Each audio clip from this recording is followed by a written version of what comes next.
આપણે છે ને આ સમ્યક જ્ઞાન શીખવાના મુખ્ય 4 પાયા છે. મુખ્ય એટલે આપણે ખરેખર જે રીતે આજ સુધી જે વર્ષોથી જે ભણ્યા છે ને એ તો બધું ખાલી ગાંઠા લીધીને ગાંઠા આપીને એ નહીં. જો ખરેખર વ્યવસ્થિત ટેકનિકલ પ્રમાણે બરાબર શીખવું હોય, બરાબર ડિટેલમાં જઈને કે ને ખાલી પાણીની ઉપર ઉપર તરવું ને ડીપમાં જવું, એટલે બરાબર ડીપમાં જઈને શીખવું હોય તો સૌથી પહેલી તો ઉચ્ચાર શુદ્ધિ શીખવાનું. હા, ડૂબકી મારી રત્નો કાઢવાના છે. આપણે આપણા ગુણોના રત્નો કાઢવાના છે. તો સૌથી પહેલી ઉચ્ચાર શુદ્ધિ. હવે ઉચ્ચાર શુદ્ધિનું પાછળનો લોજિક એ છે કે આપણે જે શબ્દો બોલીને જે કર્મો બાંધેલા છે એ કર્મો ખપાવવા માટે આપણે હવે સ્પષ્ટ શબ્દોમાં બોલીએ. જે ઉચ્ચાર શુદ્ધિ ગંધર્વ ભગવંતે રચેલા, પહેલાં તો આપણને અહોભાવ જોઈએ. ગંધર્વ ભગવંતે રચેલા જે સૂત્રો છે બહુ પવિત્ર છે. કેમ કે એ સૂત્રો એટલે શું છે, જેમ પ્રભુના મૂળામાં જે ફૂલ ખર્યા શબ્દોરૂપી અર્થ સાથે દેશનામાં જે ફૂલો ખર્યા એ બધા ફૂલોને વીણીને માળા બનાવી, એટલે કે મોતી, એ મોતીઓની માળા બનાવી, એટલે એને કહેવાય સૂત્ર. સૂત્ર એટલે શબ્દ સૂત્ર એટલે ધાગો, દોરી. તો સૂત્રમાં મોતીઓ પરેવ્યા અને એનું બનાવ્યું સૂત્રો. પ્રભુએ તો અર્થથી દેશના આપેલી અને એને સૂત્રોમાં પરોવ્યા. તો હવે એ જે સૂત્રોમાં પરે એ સૂત્ર જે શબ્દ છે, એક એક શબ્દોનું કાનો, માત્ર, મીંડું, જોડાક્ષરો વગેરે બરાબર સ્પષ્ટ રીતે બોલીએ એને કહેવાય ઉચ્ચાર શુદ્ધિ. અને ઉચ્ચાર શુદ્ધિપૂર્વક બોલીશું ને એટલે આપણે જે કંઈ વચન દ્વારા જે કર્મો બાંધેલા છે એ બધા કર્મની નિજરા ઉચ્ચાર શુદ્ધિ દ્વારા થશે. આપણે દેરાસરમાં જે ચૈતન્ય વગેરે બોલીએ છીએ શુદ્ધિ રીતે બોલશું તો આપણા એ શબ્દો જે આપણે જે કર્મો બાંધેલા બોલીને, કોઈને ગમે તેવા વચનો બોલીને, કોઈને અપશબ્દ બોલીને, કોઈના માટે હવે મનનું આવશે અર્થમાં, આ થયું શબ્દોમાં. તો શબ્દોથી કર્મો બાંધ્યા ને એ તો ઉચ્ચાર શુદ્ધિ દ્વારા એ કર્મો ખપશે. ખ્યાલ આવે છે? હવે અર્થ બી એટલા માટે આપણે શીખી રહ્યા છીએ કે અર્થ શુદ્ધિ આવડશે એ અર્થને બી યાદ રાખવાના છે. હવે બોલતી વખતે મનમાં અર્થ ચિંતાનો છે. તો હવે જે મન દ્વારા જે કર્મો બાંધ્યા આપણે આ વચન દ્વારા, બરાબર, આ મન દ્વારા જે કર્મો બાંધ્યા, મન દ્વારા કોઈનું અહિત ચિંતવ્યું હોય, કોઈના માટે મનમાં ગમે તેવું વિચાર્યું હોય, હા, જે કંઈ પણ એ બધું અને અર્થ ચિંતન કરવા દ્વારા, સૂત્રોના અર્થ ચિંતન દ્વારા આ મનથી જે બાંધેલા કર્મો છે એ બધી નિર્જા થશે. પછી ક્રિયા. હવે ક્રિયા શેનાથી કરવાની? શરીરથી. તો જે શરીરની બધી જે ક્રિયા કરે છે, યોગ મુદ્રા વગેરે જે બધી મુદ્રા કરીએ છીએ, તો શરીર દ્વારા જે બાંધેલા કર્મો છે એ બધા આ ક્રિયા શુદ્ધિ દ્વારા, બધામાં શુદ્ધિ શબ્દ તો લાગશે જ, ક્રિયા બરાબર શુદ્ધિપૂર્વક કરવાની છે. અને એવી અહોભાવપૂર્વક કે મારા પ્રભુ, મારા 3 લોકના નાથ મારી સામે બેઠા છે, હું બરાબર ભાવપૂર્વક કરું. એટલે ભાવ સુધી પહોંચવાનું છે, એના માટે ક્રિયા શુદ્ધિ છે. તો શરીર દ્વારા બાંધેલા કર્મો, જેમ કે આપણે ગમણામાં નીચે બરાબર ધ્યાન ના આપ્યું ઇરિયા સમિતિમાં, અને નીચે જોયા વગર ચાલ્યા અને જે કર્મો બાંધ્યા, તો હવે ક્રિયા બરાબર કરીશું તો જે પગે ચાલતા જે કર્મો બંધાયા એની આપણે ઇરિયાભાઈમાં તો માફી માંગીએ જ છીએ, પણ ક્રિયા બરાબર પરફેક્ટ કરવાથી આ શરીર દ્વારા કાયા છે, મન, વચન ને કાયા, તો શરીર દ્વારા બાંધેલા કર્મો એની શુદ્ધિ આ ક્રિયા શુદ્ધિ દ્વારા થશે. એટલે શુદ્ધિ શબ્દ એટલે બધામાં જોડાયેલો છે. બરાબર. હવે બોલો, આ 3 વસ્તુ તો થઈ, મન, વચન ને કાયા. હવે ભાવ સુધી પહોંચીને આપણે કરવું જ શું છે? હા, ભાવ સુધી શા માટે? કે આ બધા દ્વારા આપણે મનને સ્થિર કરવાનું છે. પહેલાં તો કાયાને સ્થિર કરી, વચનને સ્થિર કરી અને હવે મનને સ્થિર કરવું. હવે મનને સ્થિર કરશું તો આપણે આત્માની અંદર ઉતરશું. આપણે આત્માની અંદર ઉતરવાનું છે.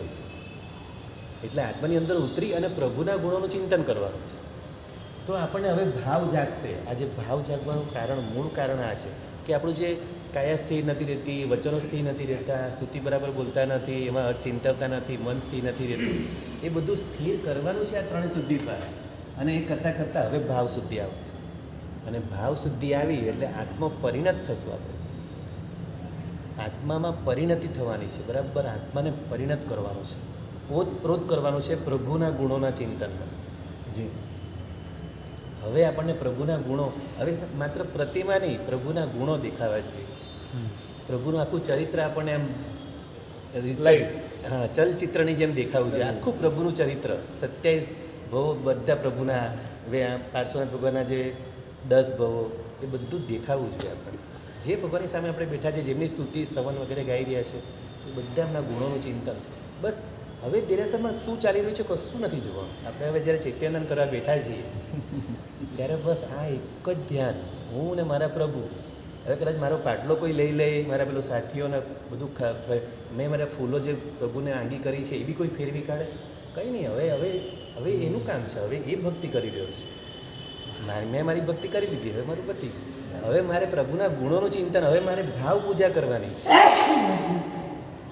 તો હવે આ બધું એટલે ભાવ શુદ્ધિ ત્યારે આવશે. બીજું બધું છોડી દેવું પડશે, સ્થિરતા લાવવી પડશે. અને સ્થિરતા લાવવા માટે બધી શુદ્ધિઓ છે.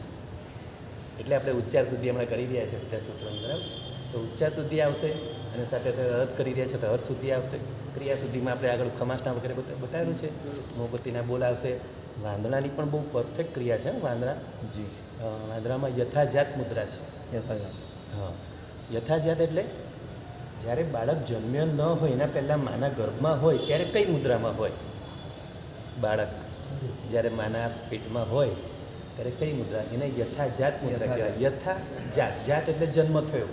યથા, જન્મ થયા પહેલાં જે મુદ્રામાં હતો એ રીતે વાંદરા દેવાના છે. ખ્યાલ આવ્યો? એ મુદ્રા કેવી થઈ? હા, તો માથું ઊંધું રાખવું પડે. ના ના ના, એ જે બેઠા છે ને આ રીતે, જે આપણે જે અગાઉ કાયમ કરીએ છીએ ને, તો એ જ આ જ છે. હા, એ તો હાથ બે પગની વચ્ચે થયા. હા, બરાબર. અને આ રીતે, અને એ સમયે આપણે 9 મહિના તો જે પ્રભુને પ્રાર્થના કરી છે, આપણે આ બધું ભૂલી ગયા છે. આપણે પ્રભુ હવે મને જલ્દી છોડાવો, આમાંથી છોડાવો. હવે પ્રભુ એક સમય પણ હું બગાડીશ નહીં. પ્રભુ હવે બરાબર તારી ભક્તિ કરીશ, હું બરાબર ભણીશ. બહુ પ્રાર્થના કરી છે ભગવાને. આપણે બધું ભૂલી ગયા. જેવા બહાર આવે ને, હું આ ને તું તા, હું આ ને તું તા. હવે હું છૂટી ગયો. હવે શું મારે તારે? હવે જરૂર, હવે આપણે સ્વાર્થી છીએ. એ સ્વાર્થને છોડવાનો છે અને પ્રભુના એક એક શબ્દોની કિંમત કરવાની છે અને એ રીતે બરાબર ભણવાનું છે. એટલે સૌથી પહેલી ઉચ્ચાર શુદ્ધિ, અર્થ શુદ્ધિ, ક્રિયા શુદ્ધિનો ભાગ છે. શરીર દ્વારા ક્રિયા શુદ્ધિ, એટલે શરીર ક્રિયા આવશે, ક્રિયામાં ચારિત્ર આવશે. અર્થના ચિંતનમાં આવશે જ્ઞાન, અને ઉચ્ચારમાં મારા પ્રભુ કોઈ વચનો બધા સાચા, એમાં દર્શન, સમ્યક દર્શન, શ્રદ્ધા બધું આવી ગયું. શ્રદ્ધા, જ્ઞાન અને ચારિત્ર. સમ્યક દર્શન, સમ્યક જ્ઞાન, સમ્યક ચારિત્ર. અને એ બધું આવશે ત્યારે તપ, સાચો ભાવ પ્રગટ થશે એટલે તપરૂપી ફળ મળશે આપણને. તપ દ્વારા બધી નિર્જરા. આપણે બસ નિર્જરા માટે બધું કરવાનું, કંઈ નથી લેવું, કોઈ ઇન્દ્રપણું નથી લેવું, કશું નથી લેવું. હમણાં આજે મેં પાછળનો પ્રશ્ન પૂછેલો ગઈકાલે છોકરાઓને, બહુ સરસ. આ ચોપડીમાંથી જ કાઢેલો પ્રશ્ન, અમે ગ્રંથમાં લખેલો છે. પહેલાં છે ને લોકો હસ્તપ્રત લખતા. જી, એવો હસ્તપ્રત નામનો ગ્રંથ છે, એમાં આ પ્રશ્ન હતો કે ઋષભદેવ ભગવાનથી લઈ મહાવીર સ્વામી ભગવાન સુધી પહેલા દેવલોકમાં, એટલે કે સૌધર્મેન્દ્ર, કેટલા ઇન્દ્રો થયા? કોઈને આઈડિયા હશે? કોઈને અંદાજ હશે?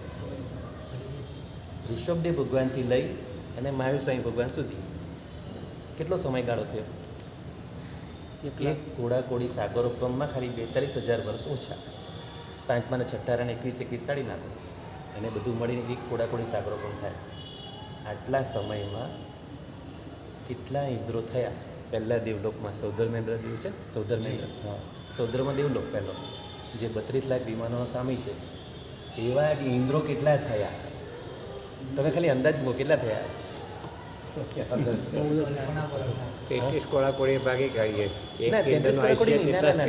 જો એક મેં તમને સમય કીધો, એક કોડાકોડી સાગરોપમનો સમય છે ઋષભદેવથી લઈને મહાવીર સ્વામી સુધીનો. આ સમયની વાત કરું છું. આપણે બહુ બધી કોડાકોડી સાગરોપમનું આયુષ્ય દેવો. એક આપણે ઇન્દ્રનું આયુષ્ય 33 કોડાકોડી હોય. ઇન્દ્ર ના ના ના ના ના ના, એટલું બધું ન હોય. એટલું બધું નથી.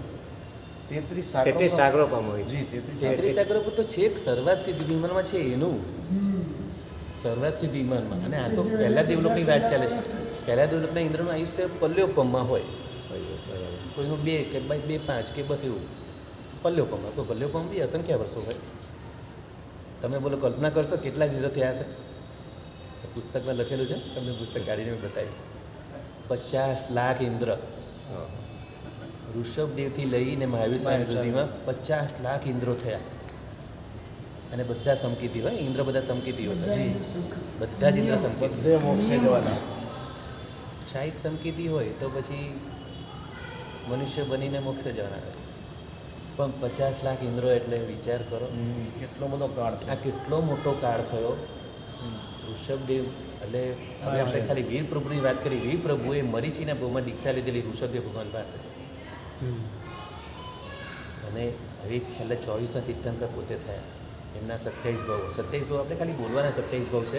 વચ્ચે તો કેટલો કાળ, વચ્ચે કેટલા ત્યારે પ્રશ્ન એ થાય કે મહાવીર સ્વામી ભગવાને ત્યારે દીક્ષા લીધી, ત્યારે જન્મ્યા, હા, તો ત્યાર પછી એક કોડાકોડી સાગરોપમ સુધી એટલું એમને એટલું બધું ભમ્યા, ત્યાં સુધી 50 લાખ ઇન્દ્રો થઈ ગયા એમ કહું છું. અને ત્યારે પછી એનો મોક્ષ થયો. હા, અને વીર પ્રભુ વખતે જે ઇન્દ્ર થયા તો ભાઈ આપણું એમનો શું નંબર થશે? 50 લાખમાં. તો આપણું શું થશે? તો પછી કઈ રીતે થશે એમ કહું. એક ખાલી નિજ ગોત્ર કર્મ બાંધવામાં આટલું લંબાઈ ગયું, એક કોડા કોડી ત્યારબાદ આપણે કેટલા મોટા કર્મ બાંધીએ છીએ આપણે. આપણે તો ડગલે પકડે એટલા તો બધા કર્મો આપણું બાંધીએ. શું થશે હવે આપણે જાગવાની જરૂર છે. આપણું શું થશે? આપણે કેટલું જાગૃત રહેવાની જરૂર છે. આપણે વારે વારે શબ્દ યાદ કરવાનો, સમયમ ગોયમ મા પમાય. સાહેબ આ બધું સાંભળીએ ને ત્યારે એમ લાગે કે પાછા ઘરે ગયા એટલે હતા એવા ને એવા. આજે સવારે કેટલું સરસ પ્રવચન હતું. અરે પ્રવચન 2 કેટલી દિવસ સાહેબ અદ્ભુત વાતો જબરજસ્ત હતી. આપ્યું બહુ સાહેબ. ફાઇન વાત. મન માટે સાહેબ કેટલું જબરજસ્ત સાહેબ મન પ્રવચન. માટે હે અને સાહેબ બધા તોફાન મનના જ છે. એ મગજ જ નથી, ગમે એટલું મનને કંટ્રોલ કરીને થાતું જ નથી સાહેબ. બોલો, ગઈકાલે સાહેબે કીધું કે મન થાકતું નથી, શરીર થાકે છે. પાપ કરતાં શરીર થાકી જાય તો કેવી વાત છે, પણ મન થાકતું જ નથી સાહેબ. મન સાધ્યું તેણે સગડો સાધ્યું. હા એ છે, પણ વાત સાચી પણ નથી શ્રદ્ધાતું સાહેબ. કુંતોના સામેનું સ્તવન કુંતોના કર્યું છે સામે બહુ ફાઇન સ્તવન. આનંદજી મહારાજે. આપણે આ બધા સ્તવનો બી અર્થ કરવા જેવા તો છે. સવારે ગઈકાલે આચાર્ય પદ્મપતિ સુરસરજી મહારાજ સાહેબ એ જ કીધું હતું ને કે મન સાધ્યું તેમણે સગડું સાધ્યું. આનંદગંજી મહારાજને યાદ કર્યા હતા, બધું કીધું. વાત બધી સાચી. ઘણીવાર સ્તવન સાંભળ્યું, ઘણીવાર બોલ્યું, પણ મગજ નથી કે બે હતું સાહેબ. પણ મનમાં બી સમજવા જેવું છે. મન છે ને 2 પ્રકારના, દ્રવ્ય મન અને ભાવ. ભાવમય. હવે આપણે પહેલાં એ સમજવાનું છે કે હવે જે મન સાધવાની વાત છે એ દ્રવ્ય મનને કે ભાવ મનને, પહેલાં એ સમજવાનું છે. હા, ભાવ મન એટલે શું? આત્મા. આત્માનો ઉપયોગ. આપણો જે ઉપયોગ છે ને એ આપણે ઊંઘતા હશું ને ત્યારે પણ એનો ઉપયોગ ચાલુ છે. યસ. એટલે હવે આપણે જે કંઈ કામ કરાવ્યું છે ને, જેમ કે મેં હાથ ઊંચો કર્યો, આજ મેં ચોક ઉપાડ્યો, આ લખ્યું, આ બધું હું આદેશ આપું છું દ્રવ્ય મનને. અને દ્રવ્ય મનને આદેશ આપું છું એ પ્રમાણે હાથ ઉચકાય છે ને બધું કરાય છે, હું બોલું છું વગેરે. આ બધું દ્રવ્ય મનને આદેશ આપીને કરીએ છીએ આપણે. દ્રવ્ય મન, વચન, કાયા આ બધા સાધનો છે, આપણને મળેલા સાધનો છે, એટલે ઉપકરણો છે આ બધા. જો યોગ્ય ઉપયોગ કરો તો ઉપકરણ, નહીં તો પછી થઈ જાય અધિકરણ. જી હા, દરેક વસ્તુમાં ઉપકરણ અને અધિકરણ આનો બી વિષય બહુ ડીપમાં છે, બહુ મજાનો વિષય છે. આત્માના નોકર મન ને મનના નોકર ઇન્દ્રિય એના જેવું થઈ ગયું. હા, એટલે હવે જેટલું સ્તવનમાં કહેવાય છે ને કે મન સાધ્યું તેણે સગડું સાધ્યું, ભાવ મનને સાધવાનું છે. દ્રવ્ય મન તો ચંચળ જ છે, એ તો ચંચળ, પણ ભાવ મન દ્વારા દ્રવ્ય મનને સાધવાનું છે. એટલે એ જે મન જે ચંચળ છે, દ્રવ્ય મન એ ચંચળ છે, પણ એની ચંચળતાને પકડવું હોય, જેમ રિમોટ હાથમાં લઈને તમે ટીવીની બધી ચેનલો બદલો છો, હા, તો રિમોટ હાથમાં હોવું જોઈએ. એ રીતે ભાવ મન દ્વારા દ્રવ્ય મનને પકડવાનું છે. આપણે ભૂલ કરીએ છીએ દ્રવ્ય મનના વિચારોની, એની પાછળ આપણે દોડીએ છીએ. નહીં, આપણે દ્રવ્ય મનને કંટ્રોલ રાખી શકીએ છીએ. આપણે એને કહેવાનું, હું કહું એમ તારે કરવાનું, તું કેમ મારે નથી કરવાનું. આ એક કંટ્રોલ કરતાં શીખવા જેવું છે. હા, એના માટે જો ચિંતન છે, ચિંતન. હું તમને વારે વારે ચિંતન કરવાનું કહું છું. મનને ખોરાક આપતા રહેવાનું. જો ખોરાક તમે નહીં આપશો તો એ ગમે તે ખાવા લાગશે. જી સાચી વાત. તો મનને સારો ખોરાક આપવાનો, શુભ વિચારોનો ખોરાક, શુભ ચિંતનનો ખોરાક. એટલે ચિંતન કરવાની પ્રેક્ટિસ પાડવી પડશે. સારું ચિંતન કરવાની પ્રેક્ટિસ પાડવાની. જ્યારે બી મન ખરાબ વિચારમાં જાય ને, તરત એને કહેવાનું, ચાલ હું તને કહું એમ કરું, તારી રીતે નહીં દોડ કરું, હું તને કહું એમ કરું. ચાલ તને લઈ જાઉં શત્રુંજય, ચાલ તને ગિરનાર લઈ જાઉં, ચાલ તને મહાવિદ્ય લઈ જાઉં, ચાલ તને મેરુ પર્વત પર લઈ જાઉં. પણ આ બધું ક્યારે થશે? આપણે એવું વાંચન કર્યું હશે, એનું ચિંતનમાં હશે, બધું યાદ રાખશું તો આપણે કરી શકશું. એટલે ભાવયાત્રા આપણે બધી, મારા સાહેબે કેટલી બધી ભાવયાત્રાઓ કરાવી છે. શત્રુંજયની કરાવી છે, સમય શિખરની કરાવી છે, અષ્ટાપદજીની કરાવી. આ બધી ભાવયાત્રા લગભગ આપણે બધા કરી હશે શિબિરોમાં, ઘણી જગ્યાએ કરી હશે ઉપાસના. તો એ બધું યાદ રાખવાનું છે. આ તો બધો આપણો ખોરાક છે, આપણા ભાવ મનનો ખોરાક છે.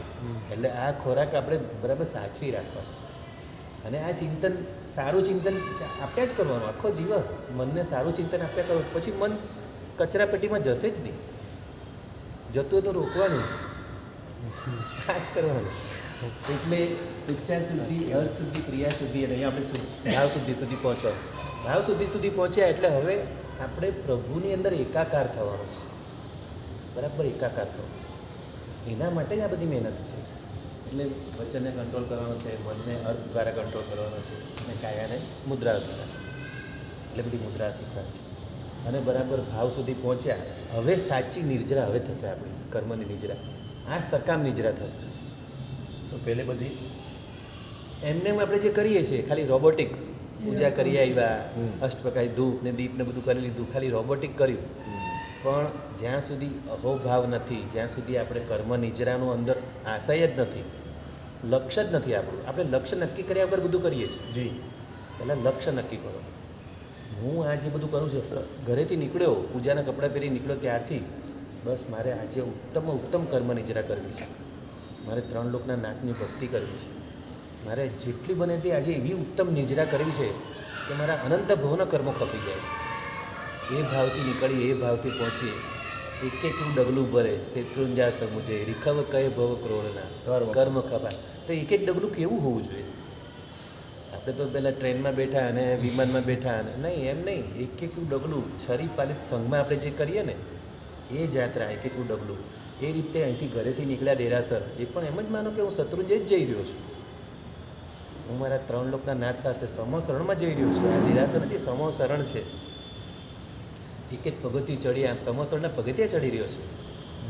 દેવો મને ઉચકીને 20,000 પગથિયા મને ચડાવે. કેમ આવી બધી ચિંતન કેમ ન કરી? આવું શુભ ચિંતન, આ મનને આવો ખોરાક આપવાનો છે, કેમ ન કરી શક્યા?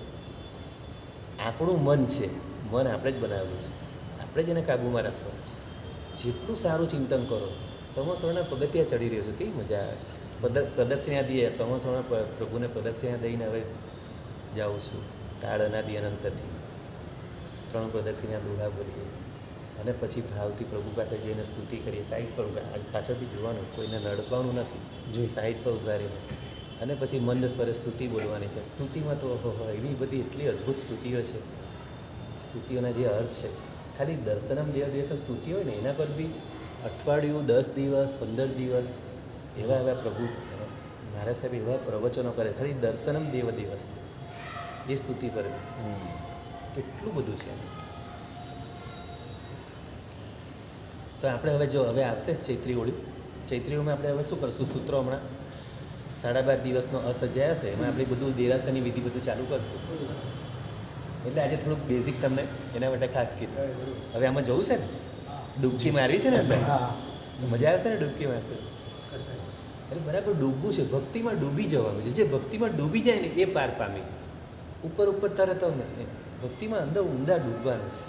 એટલે પૂજ્ય ભક્તિ યોગાચાર્ય હતા ને કલ્યાપણ સુરી જતા, જી કેવા ડૂબી જતા. પૂજારીએ દેરાસર બંધ કરી દીધું તોય કંઈ નહીં. સવાર સુધી આમને આમ જ ટટ્ટાર બેઠેલા આખી રાત. પૂજારીને ખબર નથી, દેરાસર માંગલિક કરી દીધું. સવારે આવીને ખોલ્યું તો સાહેબ એની એ જ મોઢામાં પ્રસન્ન મુદ્રાને એ એમને ખબર બી નથી કે રીતે દેરાસર મંગલિક થઈ ગયું. પછી પૂજારી માફી માગે છે. અરે તે તો સારું કર્યું ભાઈ, મજા આવી ગઈ મન તો. આવું રોજ કરજે કે. આવી ભક્તિ આપણે ક્યારે કરશું? હું એ જ કહું, એક કક્ષાએ આપણે ક્યારે પહોંચશું? હા, આવું આપણે ક્યારે કરશું? તો એના માટે આ બધું શીખવાનું છે. આપણે ચૈત્રી હોળી ચાલુ થશે ક્યારથી? બુધવારથી. અને આમ તો 12.5 દિવસે હશે જાય ને, એટલે કે 2 દિવસ આગળ 1.5 દિવસ પાછળ એ ટિકિટ થાય, ટોટલ 12.5 દિવસ થાય. 1.5 દિવસ આગળ 2 દિવસ પાછળ. નાસી પાસ નથી થવું પડશે, બહુ કઠિન લાગે છે. એમ તો શું થશે એમ થાય છે. હિંમત નથી હારવાની. હિંમત નથી હારતા, પણ કહેવાનું કે સાહેબ કઠિન. અને પેલું યાદ રાખવાનું છે, 2000 સાગરોપમનો આપણો ટાઈમ પીરિયડ યાદ રાખવાનો છે. અને હા, ટાઈમ લિમિટ બી યાદ રાખવાની છે. અને કાઉન્ટડાઉન ચાલી રહ્યું છે. કેટલા ગયા ખબર જ 10, 9, 8, 7, 6 કાઉન્ટડાઉન ચાલી રહ્યું છે. હા, બરાબર. એ યાદ રાખવાનું છે. અને સિદ્ધ ભગવાનનો નિશ્ચયથી જે આજ્ઞા છે એ બી યાદ રાખવાની છે કે ભાઈ મેં તને છોડ્યો છે, તારે બી કોઈને છોડવાનું. અને જ્યાં સુધી આપણે પેલા જીવને નહીં છોડશું, એટલે જ્યાં સુધી આપણે મોક્ષે નહીં જશું, ત્યાં સુધી પેલો જીવ બિચારો જે દુઃખી થયા કરશે નિગોદની અંદર, કેટલું અનંતી વેદના છે નિગોદમાં, અનંતી વેદના છે. એ આપણા પાપે, એ આપણા પાપે હા, એટલે એ બિચારો રાહ જોઈ રહ્યો રાહ છે. જોઈ બેઠા. કેમ કે જ્યાં સુધી આપણે મોક્ષે નહીં ત્યાં સુધી એનો છુટકારો નહીં થશે. કેમ કે જે ફિક્સ છે ભવિતવ્યતા, કે જે જીવ મોક્ષે જશે એના માટે એ જ જીવ નીકળવાનો. આપણે વહેલા જતા રહે તો વહેલા છૂટી જ જાય. હા, એટલે આપણે એને છોડવા માટે બી એ બી યાદ રાખીને આપણે પહેલાં મોક્ષે જવા, તો એના માટે આપણે સંકિત, સૌથી પહેલી મહેનત સંકિત માટે કરવાની છે. એટલે લક્ષ્ય નક્કી કરવાનું છે. મારે સંકિત પામવાનું છે, એના માટે મારે બધું વ્યવસ્થિત ભણવાનું છે, મારે ઉચ્ચાર સુધી, અર્થ સુધી, ક્રિયા સુધી, ભાવ સુધી કરવાની છે, અહીંયા સુધી પહોંચવાનું છે. અને આ કરતાં અહીંયા સુધી પહોંચ્યા તો આપણું સંકિત પાક ગેરંટી 100%. અહીંયા સુધી આપણે પહોંચ્યા ને, આ 3 શુદ્ધિ બરાબર કરી, ભાવ સુધી પહોંચ્યા, સંકિત મળશે ને મળશે જ. એ લોકોના સંકેતી એ જીવો જ કે અલગ જ હોય. સંકેતી જીવો એટલે આમ નીતરતું, ટપકતું, એમનો વૈરાગ્ય કેવો, એમની ચાલ કેવી હોય, એમના શબ્દો કેવા હોય, આમ ટપકતું વૈરાગ્ય હોય, ટપકતું સમ્યક દર્શન હોય. અમે તો તમારે જોઈએ છીએ તો એમ લાગે કે તમારે તો સંકેત મળી ગયું લાગે. ના, હું તો કંઈ જ નથી કહું ને, હું તો એક કણ પણ નથી. એવા જે સંકેતી જીવો તમે જોયા હોય તો એ લોકોને સંસારના કોઈ બી પદાર્થમાંથી કોઈ પણ વાતનો કોઈ પણ શબ્દ મૂકો, એમાંથી સમ્યક દર્શનનું એમાંથી શોધી કાઢો. એવા સંકેતી જીવો. કોઈ પણ વિષય લાવો તમે, એને પોઝિટિવ બનાવીને તમને કહે. ગમે એટલી નકારાત્મક વાતો હોય ને એમાંથી પણ પોઝિટિવ લાવો. એવા સંકેતી જીવો હોય. આમાં તો કંઈ જ નથી ભાઈ. હું તો માત્ર પોસ્ટમેન છું. પ્રભુના વચનોની ડિલિવરી કરું છું, તે થોડું ઘણું મને આવડે છે, સમજાવું છું, બસ પ્રયત્ન કરું છું. હું તો અંદરથી જવા દો વાત જ. અમારા કરતા બેટર છે. ના, કશું નહીં. અરે તમારામાંથી કોઈ મારા કરતાં ઘણા વહેલા મોક્ષે એ પહોંચનારા તો ભગવાન ત્રિકાળ જ્ઞાની જણાય, પણ કહેવાય કે અમારા વર્તન ને તમારા વર્તનમાં ઘણો બધો આસમાનો ફરક છે. તમારા ખાલી અહીંયા તમારે આગળ બધો સારો બનું છું, બાકી અંદરથી હું કે ઘણું કામ છે સાહેબ, ઘણું. એ પંડિતજી સદૈવ પ્રસન્ન રહે, હા, ઈશ્વરથી હા. સર્વોત્પત્તિ હા, ભક્તિ એ છે, એ વાત છે કે સદાય સમ અને પ્રસન્ન રહેવું એ ઈશ્વરની સર્વોપરી ભક્તિ છે.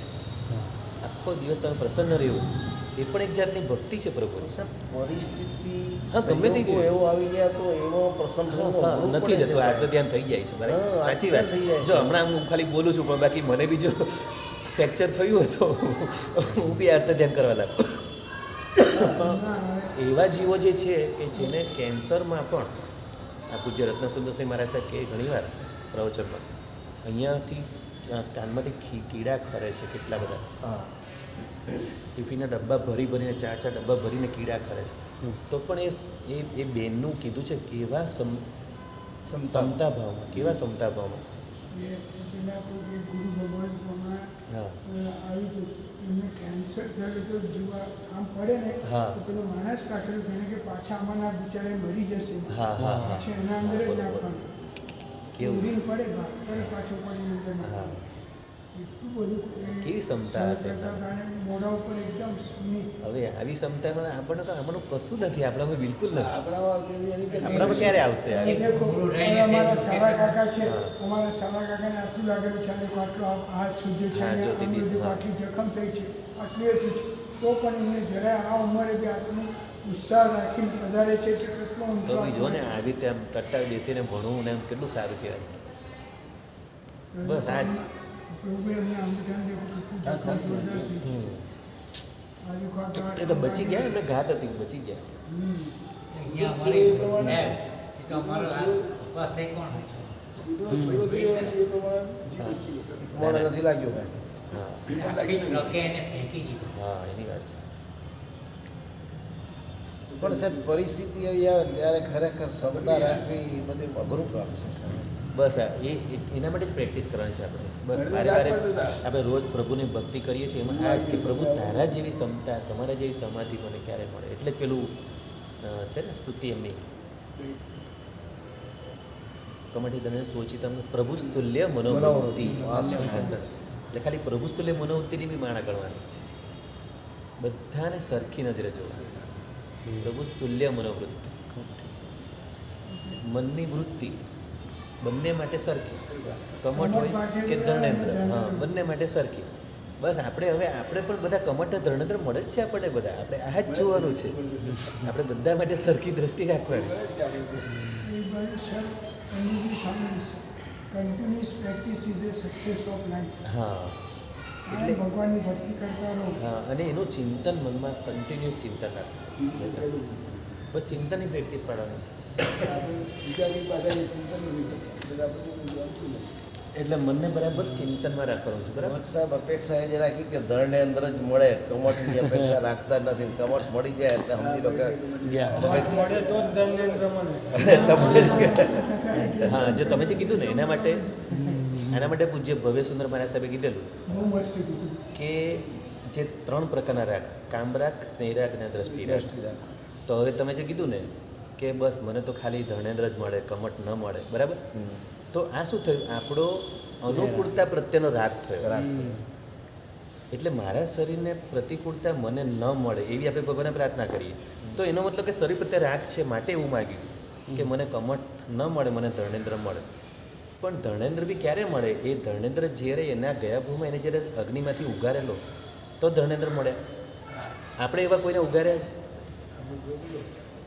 આ વિચારવાનું છે. ખબર ના પડે. આપણે આ વિચારવાનું છે. આપણે આવી રીતે કોઈને ઉગારશું તો આપણને કોઈ ધર્ણેન્દ્ર મળશે. બરાબર. તો પહેલાં એવું જીવન તો જીવવું પડશે ને. આપણે કોઈને ઉગારવા તો પડશે ને. Right right.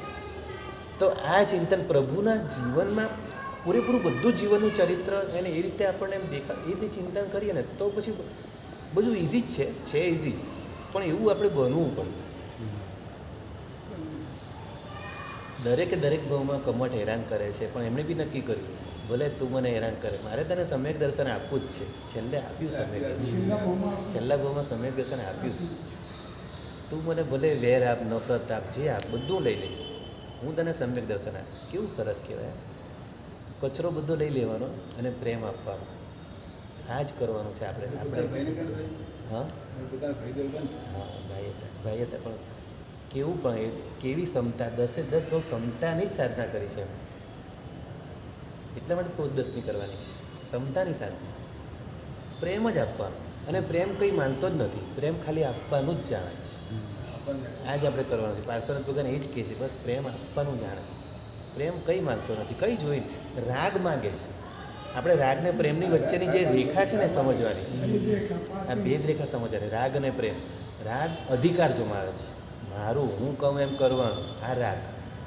અને હા ભાઈ તું ખુશ રહે છે ને, ભલે કોઈના દ્વારા મને ક્રેડિટ મળે કે ન મળે, કોઈના દ્વારા બી તું ખુશ રહે છે ને, સારું, એની ક્રેડિટ તું એને આપી દે, મારી ક્રેડિટ પણ નથી લેવી. આ પ્રેમ છે. મૈત્રી ભાવ, એના બી 4 પ્રકાર કીધેલા: મૈત્રી, પ્રમોદ, કરુણા અને માધ્યસ્થ. તો જગતના બધા જીવો સાથે મૈત્રી રાખવાની છે. બધા. હવે એમાં કોઈ બાકી નથી. 14 રાજલોકમાં બધા જીવો, મોક્ષે ગયેલા સિદ્ધ ભગવાન તો ખરા, નિગોદમાં રહેલો કોઈ પણ જીવ, બધા સાથે મૈત્રી. મૈત્રી બધા સાથે રાખવાની. એટલે શું બોલે છે? મિત્તિ મેં સર્વ ભૂએસુ. બરાબર. અને પછી શું આવશે? પ્રમોદ. પ્રમોદ ભાવ, ગુણાનું રાગી બનવાનું છે. જેમાં પણ સારા ગુણો દેખાયા એમાં પ્રમોદ ભાવ. તો ગુણ પ્રત્યેનો રાગ, ગુણાનું રાગી બન્યું એ પ્રમોદ ભાવ. તો પ્રમોદ ભાવ જે ઉત્તમ જીવો છે એમાં પ્રમોદ ભાવ રાખવાનો છે. જે બી સારા ગુણોવાળા જેટલા બી દેખાશે, અને આપણે બધામાં સારા ગુણો જ જોવાના છે. એટલે આપણને કોઈ ખરાબ, જેમ યુધિષ્ઠિરને દુર્યોધને કીધેલું કે જાઓ, યુધિષ્ઠિરને કીધું જાઓ તમે કોઈ ખરાબ માણસ શોધી લાવો, દુર્યોધને કીધું તમે કોઈ સારો માણસ શોધી લાવો. તો દુર્યોધન આવ્યો, મને કોઈ સારો માણસ જ નહીં દેખાતો નથી. અને યુધિષ્ઠિર કે મને કોઈ ખરાબ માણસ જ નહીં દેખાયો. બંનેની દ્રષ્ટિ જુદી છે. યુધિષ્ઠિરને બધા સારા જ દેખાય છે, કેમ કે એની ગુણ દ્રષ્ટિ છે. દુર્યોધનની દ્રષ્ટિ દોષ દ્રષ્ટિ, એના બધામાં દોષ જ દેખાય. હવે આપણે શું બનવાનું છે નક્કી કરો. તો પ્રમોદ ભાવ, સારા ગુણો જ જોવાના, એ પ્રમોદ ભાવ. પછી મૈત્રી તો બધા જીવો સાથે, એ બધા જીવો સાથે. પણ પ્રમોદ ભાવ જે ઉત્તમ જીવો છે, જે સારા ગુણો બધામાંથી એટલે પ્રમોદ ભાવ. કરુણા ભાવ, હવે જે એવા જીવો છે કે જે બિચારા અનુકંપાને લાયક, જે લોકો અનુકંપાને લાયક, કે કર્મોના હિસાબે કર્મોને વશ છે, તો એવા જીવો પ્રત્યે કરુણા. તિર્યંચો છે, બધા જે કંઈ જે મનુષ્ય ભાવ નથી પામ્યા વગેરે, પણ અને બીજા પણ મનુષ્યોમાં પણ બિચારા એવી હાલતમાં છે કે ધર્મ નથી પામ્યા, તેના માટે કરુણા ભાવ. અને છેલ્લે માધ્યસ્થ ભાવ. માધ્યસ્થ ભાવમાં એવા જીવો પ્રત્યે કે ધર્મ આપણે બતાવીએ છતાં પણ ધર્મ માર્ગે ન ચાલે. માર્ગ ભૂલેલા જીવન પ્રતિકને માર્ગ ચીંધવા ઉભો તો એના પ્રત્યે હવે બતાવવાનો રસ્તો ખરો, પણ હવે ચાલે કે ન ચાલે આપણે માધ્યસ્થ ભાવ રાખવાનો, એના પર દ્વેષ નથી કરવાનો. એ અગત્યનું છે.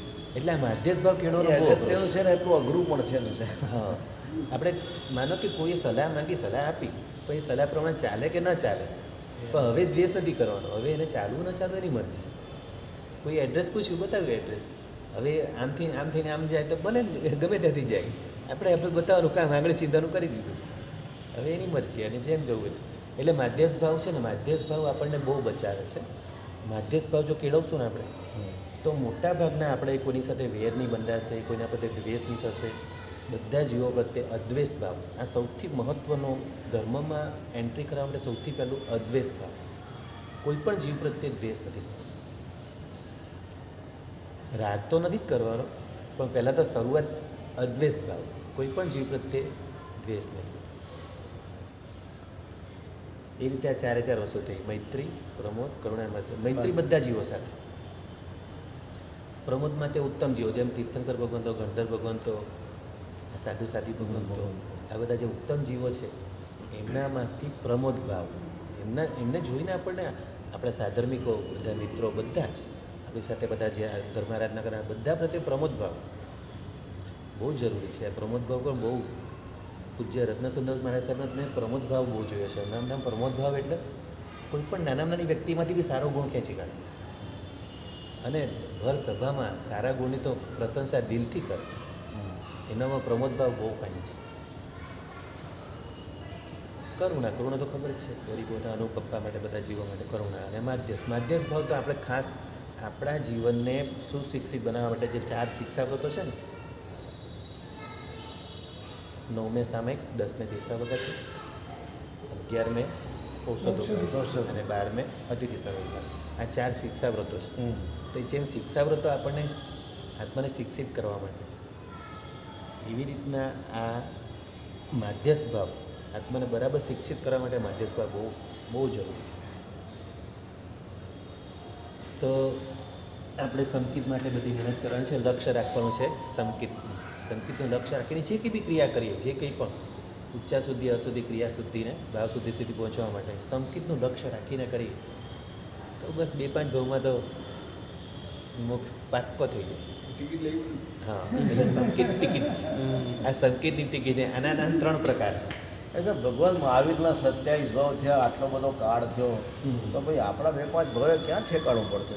ના, પણ જો હવે એમને બી જે પહેલાં નૈસાના ભાવમાં છે ને, એમને નૈસાના ભાવમાં સંકેત પ્રાપ્ત થયું, પછી જે મરીચીના ભાવમાં જે ભૂલો થઈ એને કારણે પછી, અને જે પ્રથમ ત્રિપુષ્ટ વાસુદેવના ભાવમાં જે ભૂલો થઈ એમાં પછી એમને જે 7મી નરકમાં જવું પડ્યું, ત્યારે પછી સંકેત જતું રહ્યું. ત્યારે જતું રહેશે. હા, એટલે આવ્યા પછી મતલબ જાય નહીં. હા જાય બરાબર છે, પણ એકદમ પૂરેપૂરું ન જાય. એક વખત સંકેત આવ્યું કે પૂરેપૂરું ન જતું રહે. અંશ રહી. હા, અંશ તો રહે. એટલે ઉપસમ, ક્ષયોપશમ અને ક્ષાય. સાહેબ, હવે જ્યારે એમને ક્ષાયિત ક્યારે થયું સમજાવું. હવે જ્યારે તીર્થંકર નામકરણ બાંધ્યું ને 25માં નંદન રાજર્ષિના ભાવમાં, ત્યારે જે 20 સ્થાનક તપ કર્યું અને 11,80,645 માસક શ્રમણ કર્યા. દીક્ષા લીધી એ દિવસથી જ માસક શ્રમણ ચાલુ, અને માસક શ્રમણ પૂરા નથી કર્યા. હા, પારણું નથી, એટલે માસક શ્રમણ પારણે એ રીતે બરાબર, પણ માસક શ્રમણ આખું ચાલુમાં છેલ્લે બી ઉપર અધિક દિન રૂઢી. જોજો 27 જોજો, 11,80,645 ઉપર દિન અધિક રૂઢી, એનાથી પણ વધારે. એટલે ચાલુ માસક શ્રમણ કાળ કરીને ગયા છે દેવલોક. એટલે 20 સ્થાનક તપ કર્યું, માસક શ્રમણ ચાલુ રાખ્યા. છેલ્લું 1 લાખ વર્ષ આખો સંયમ પર્યા. 25 લાખ વર્ષનું આયુષ્ય હતું. 24 લાખ વર્ષ સંસારમાં રહ્યા નંદન રાજર્ષિ. હા, અને 1 લાખ વર્ષ સંયમ એવું શુદ્ધ પાડ્યું. સંયમ લેતાની સાથે જ માસક શ્રમણ ચાલુ, અને 20 સ્થાનક તપ, અને એમાં પછી સવી જીવ કરું શાસન રસી. અહીંયા ક્ષાયિક સંકેત પ્રાપ્ત થઈ ગયું. એટલે આગળ ક્ષયોપશમ હતું, નૈસાના ભાવમાં સાહિક સંકેત આવે પછી તો જવાનો કોઈ સવાલ ફિક્સ થઈ ગયું ક્ષાયિક સંકેત એટલે ત્રીજા ભાવે મોક્ષ, ત્રીજા કે પાંચમા ભાવ. બરાબર. તો અમને ક્ષાયિક સંકેત થયું એટલે નંદન રાજસીના ભાવમાં, પછી ગયા દેવલોકમાં એટલે બીજો ભાવ, અને ત્રીજો ભાવ મહાવીર સ્વામી. ક્ષાયિક સંકેત 3 કે 5 ભાવ. કૃષ્ણ મહારાજાને ક્ષાયિક છે, એમને 5 ભાવ છે. સૈનિક મહારાજાને 3 ભાવ છે, એ બી ક્ષાયિક સંકેત. એમ પ્રભાવ રસમ છે હવે એ આપણે ના કહી શકીએ. જો એમનું મોક્ષ એટલે 3 ભાવે મોક્ષે જવાના એ તો નક્કી થઈ ગયું, તો પછી હા એ પણ આપણે અંદાજ મૂકી શકીએ, પણ આપણે આમ કહી ના શકીએ. આપણે આમ આપણે એટલા જ્ઞાની નહીં એટલે આપણે એ કેવડી ભગવત કહી શકીએ. કેવડી ભગવાન કહી શકીએ. હા આપણે અંદાજ કેવડી ભગવાન કહી શકીએ. આપણાથી બોલાય નહીં, આપણે અધિકાર નથી. એટલે હા અંદાજ મૂકી શકાય, કેમ કે હવે ક્ષીર ઝર્યું છે એમને, એટલે બધા કહે જ છે કે હવે એટલે શાસ્ત્ર પાઠ છે કે હા શાસ્ત્ર પાઠને આધારે હવે દેવલોકમાં ગયા હશે, અને હવે પછી એક મનુષ્ય ભાવ લઈને મોક્ષે જવાના. કદાચ ઘણી વાર ક્ષાયિક સંકેત એવું હોય કે છેલ્લા ભાવ પણ થતું હોય. હા આ એક વાત સમજાઈ જઈ છે. ગૌતમ સ્વામીની વાત કરી, ઇન્દ્રભૂતિ. જ્યારે પાવાપુરીમાં જ્યારે પ્રભુની સામે આર્ગ્યુમેન્ટ કરવા માટે આવેલા, ત્યાં સુધી એમને સંકેત નહોતું. નહોતું. હા જી. બાકી આવી રીતે કેવડી ભગવાનની સામે રીતે લડવા માટે આવે 11 ગણધર ભગવાન કરે ત્યારે સંકેત નહોતું. અને બધા મનમાં એક હા મનમાં એક આખો ગણધરવાદ અમે કરેલો છે ભાઈ, અમે આખું ચોમાસું અમે કર્યું છે. ગંધર્વવાદનું આખું પુસ્તકમાં આખું ચોમાસું કર્યું. તો દરેકના દરેક મનમાં શંકા હતી, અને એક પ્રશ્નને બધો સોલ્યુશન થતું ગયું. શંકા દૂર થતી ગઈ, શંકા દૂર થઈને સંકેત પામ્યા, સંકેત પામ્યા તરત ત્યાં દીક્ષા. એટલે ત્યારે બધા ક્ષાયિક સંકેત પામે કે હા એ પાક્કી ખબર હતી ક્ષાયિક સંકેત. જી, બરાબર. પણ જો આમાં એવું છે, ક્ષાયિક સંકેતનું એવું છે કે ભાવમાં જ્યારે ક્ષપક શ્રેણી માનવાની હોય, જે મરુદિયાની માતાની વાત કરી, મરુદિયા માતા ક્ષપક શ્રેણી જેવી હાથી પર બેઠા અને પ્રભુને જોયા, ક્ષપક શ્રેણી માંડી ત્યારે ક્ષાયિક સંકેત થાય થઈ જાય. એ સમયે. બરાબર. એક ક્ષાયિક એટલે કે આવ્યા પછી પાછું ના જાય ને ક્ષાયિક સંકેત કહેવાય. અને પછી ક્ષપક શ્રેણી માંડે અને પછી બધા કયો સીધું 13મું ગુણ સ્થાન કંઈ પહોંચે, ને પછી સમય ઓછો હોય, આયુષ્ય ઓછું, તો સીધું 14મું ગુણ સ્થાન ડાયરેક્ટ પહોંચે. અને ઘણાને આયુષ્ય લાંબુ હોય, તો કેવળ જ્ઞાનમાં પછી આયુષ્ય લાંબુ હોય, જેમ કે અહિમુત્તા મુનિ, જેમ કે હમણાં અનુપમા દેવી જે બેઠા છે કેવળ જ્ઞાન પામીને મહાવિદ્યમાં, તો આયુષ્ય લાંબુ છે. હા બરાબર. તો રોજની પ્રભુની દેશના રોજ સાંભળે છે, એટલે ઘણાને કેવળ જ્ઞાન પછીનું આયુષ્ય લાંબુ હોય. સુધર્મ સ્વામી કેવળ જ્ઞાન પામ્યા પછી આયુષ્ય, ગૌતમ સ્વામી કેવળ જ્ઞાન પામ્યા પછી અમુક સમય સુધી તો વિચરણ કર્યું ને દેશના બધે આપીને એને કંઈ કામ બોલાવે છે.